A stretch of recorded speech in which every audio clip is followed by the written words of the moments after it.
Hi there, this video will discuss how to import your data into iCRM from various sources. Before we get started, I want to mention that if you need help with anything in iCRM, just email support@ienterprises.com. We're happy to help.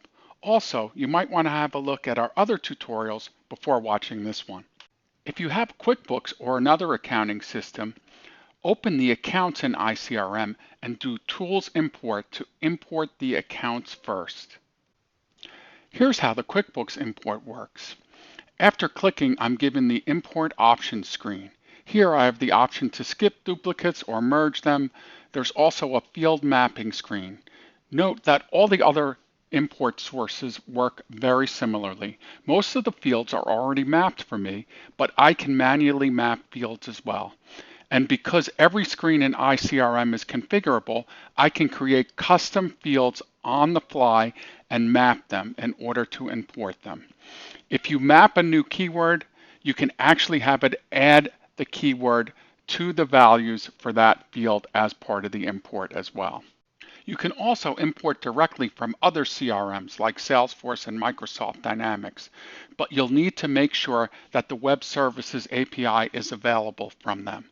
Although we don't charge for the API access, some other vendors do.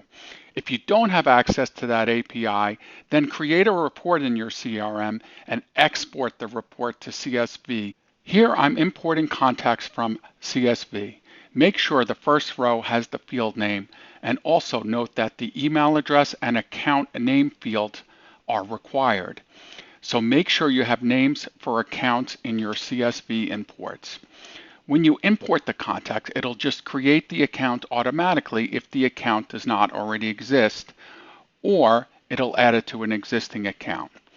And also select a unique key, usually email address, and do the mapping and run the import.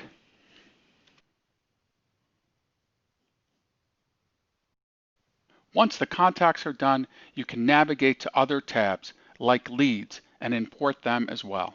That's it. If you have any trouble, just contact support@ienterprises.com. We're here to help.